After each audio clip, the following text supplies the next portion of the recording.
Olá, bom ano, doutor.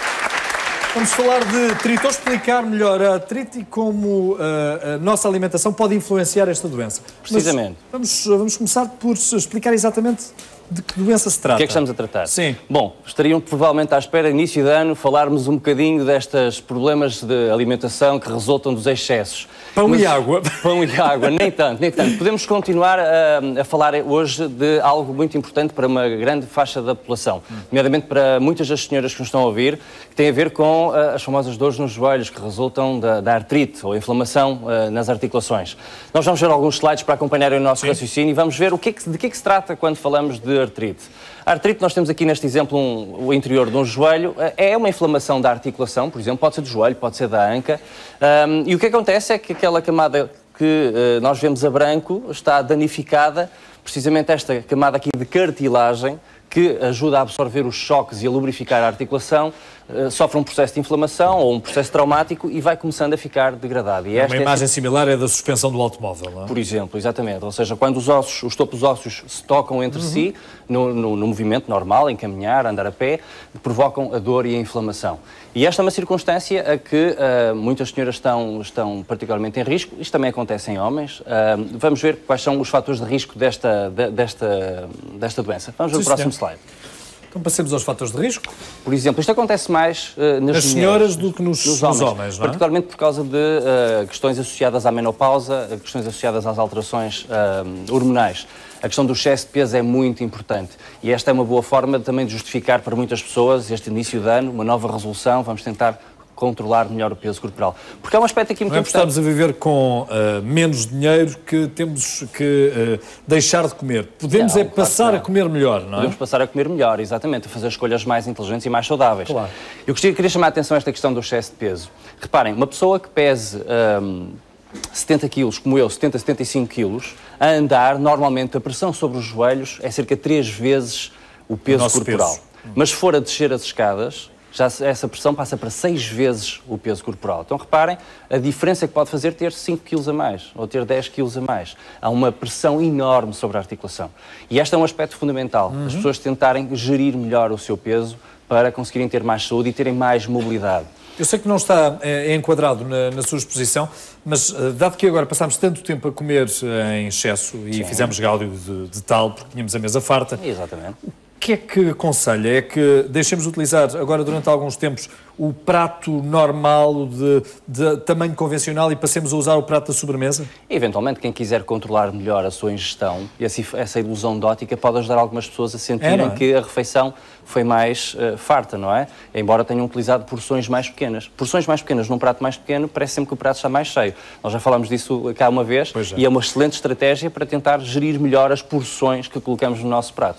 Foi só mais uma dica para ajudar. Muito bem. Um dos aspectos que também é preciso estar atento é a história familiar de doença. Eu, por exemplo, sou um excelente candidato a estas coisas porque a dona de Janira lá em casa, coitada, sofre bastante com estes problemas nos joelhos e se tivermos algum familiar direto com a história familiar da doença, da artrite, acabamos também por estar mais predispostos a isso. Por exemplo, isto também acontece em atletas que têm lesões traumáticas, por exemplo, isto é extremamente comum em jogadores de futebol, não é? O nosso grande Eusébio sofre bastante de todos estes problemas ao longo destes anos todos, não é? Agora imagine-se a praticar desporto, porque há muita gente que pratica desporto e que está com o peso acima do normal. Logo o que está a provocar... Exatamente, o impacto sobre as articulações é muito maior.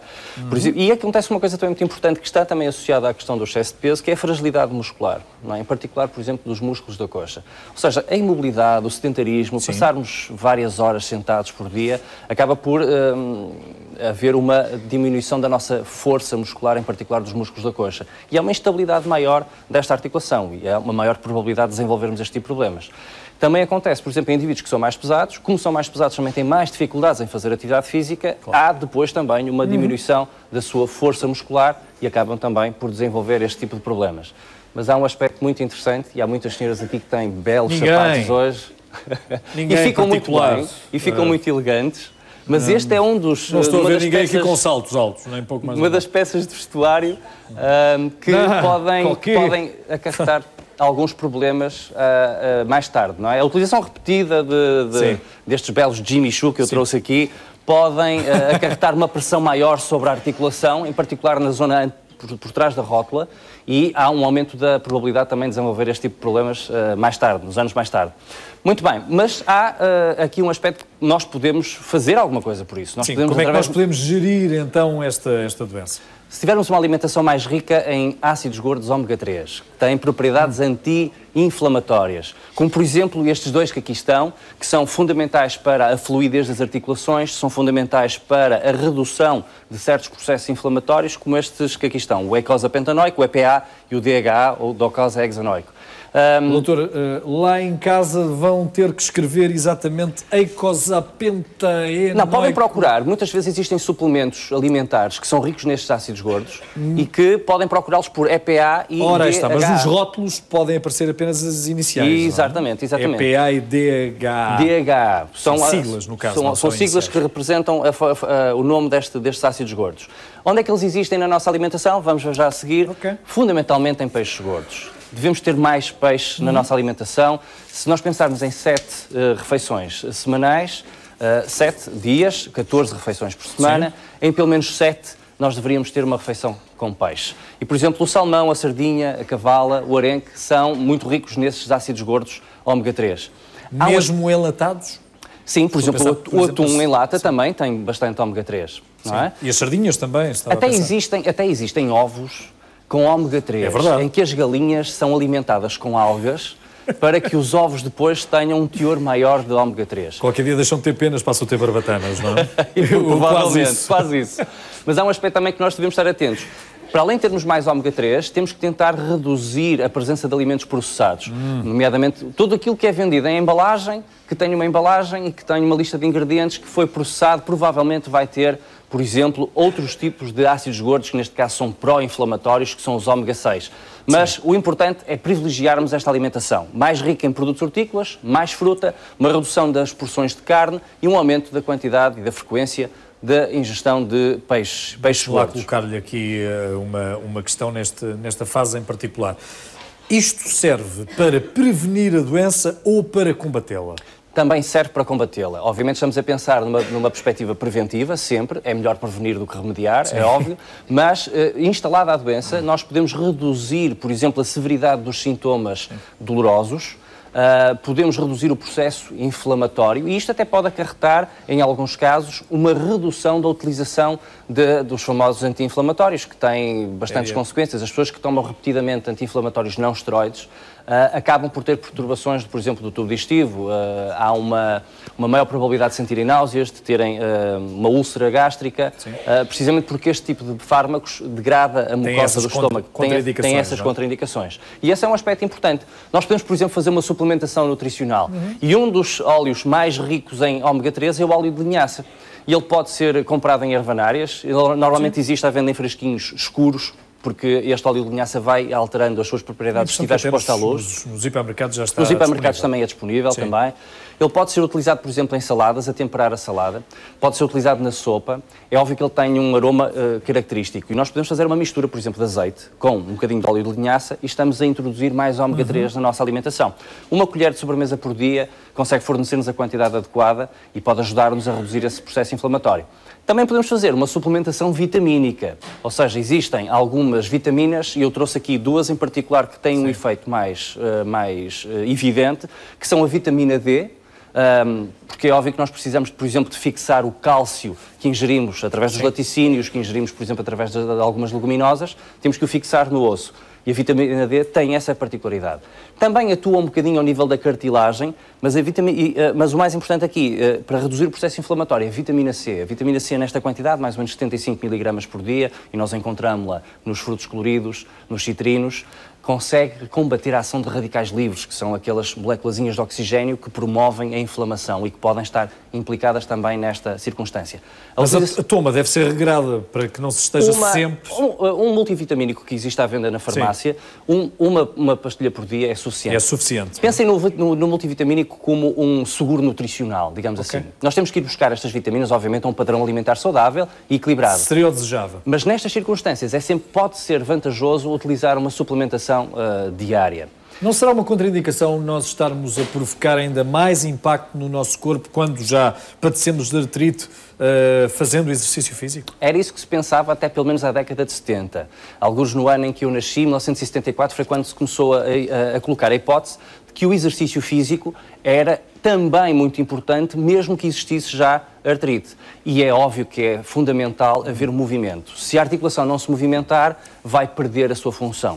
E por isso é importante continuarmos a ter uma atividade física regular, mas a atividade física de baixo impacto. Nós vimos que, uma vez que este sistema de amortecimento está degradado, não é? Está lesionado, digamos assim, inflamado, nós não podemos ter atividades físicas de alto impacto, como, por exemplo, saltar, correr, não é? São circunstâncias que são particularmente agressivas para a articulação. Sim. Mas podemos continuar a caminhar lentamente, como, por exemplo, o nosso melhor amigo, não é? Sim. Levarmos o cão a passear, mas fazermos caminhadas Ou, no caso, mais curtas. o cão levar-nos a nós a passear. E o cão levar-nos a nós a passear, não é? Puxar por nós.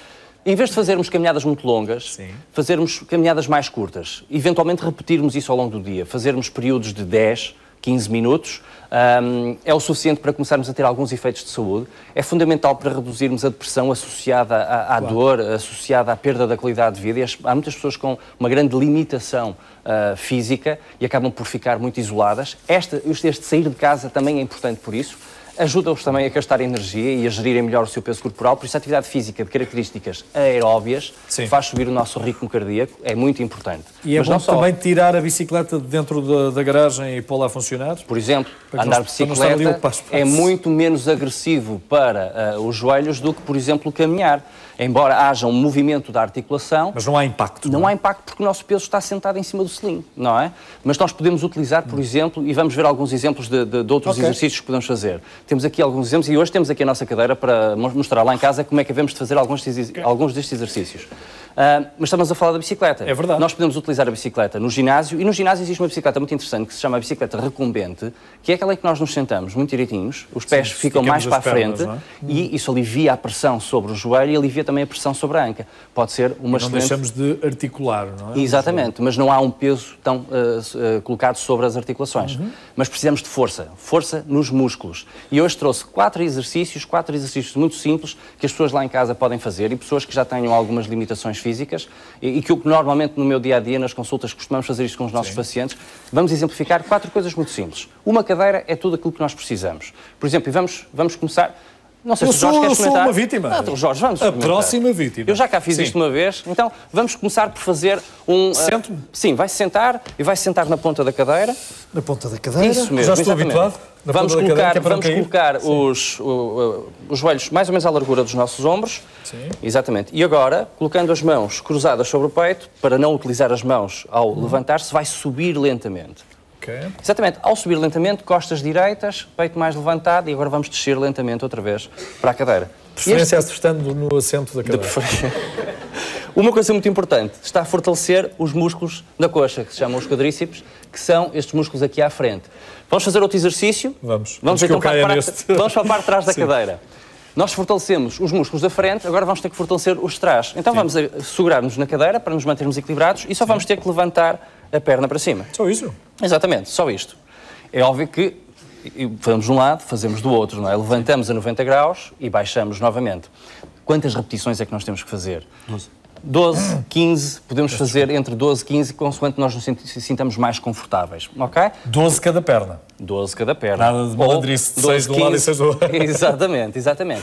Estamos nesta posição, podemos também fazer um movimento, como vimos ali, que é ou levantamos a perna deste lado, só a 90 graus, ou levantamos a perna completamente atrás, ok? E isto aqui também para fortalecer estes músculos que estão a segurar a nossa anca, ok? Fazermos este movimento pode ser para trás, como pode ser também lateral, ok? Muito bem.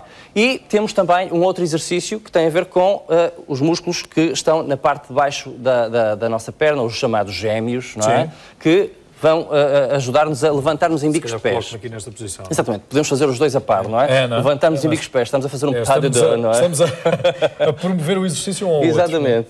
Mas ela é capaz agora, vá, vamos embora. Vamos lá, o para cima. Agora sou eu. Isso, ok. É fácil. É fácil, não é? Ok, são 4 exercícios muito simples, coisas que nós podemos fazer em casa e que repetidas 12, 15 vezes nos permitem fortalecer e tonificar a nossa musculatura. Basta uma cadeira, não é? E basta uma cadeira. Mas okay? é necessário o equilíbrio, é necessário ter a noção. Este exercício que fizemos da cadeira, talvez destes que mostramos, talvez seja aquele que necessita de mais alguma atenção, exatamente para evitar que as pessoas percam a noção do sítio onde se vão sentar e acabem por cair, não é? Exatamente. E esse é um aspecto muito importante. As pessoas precisam de ganhar muitas vezes confiança e têm que treinar o equilíbrio. Há um aspecto muito importante nas pessoas que têm este tipo de problemas, como vão tentando sempre compensar para aliviar a dor, vão começando a ter alguma dificuldade em conseguir manter-se equilibradas. Isso pode ser um risco, por exemplo, acrescido de quedas. E há um último aspecto que queria deixar ficar, uma última sugestão, depois do exercício, isto é muito negligenciado pelas pessoas, preferem tomar a pastilha, preferem tomar o anti-inflamatório, mas esquecem-se que o gelo, fazer uma massagem com gelo nas articulações durante 10, 15 minutos, é um dos melhores... É o melhor analgésico. Analgésico para reduzir o processo inflamatório. E assim ficamos com estas sugestões. Para a semana cá voltamos. Doutor. Muito obrigado. Doutor Miguel Rios, uma salva de palmas. Muito obrigado. Muito obrigado.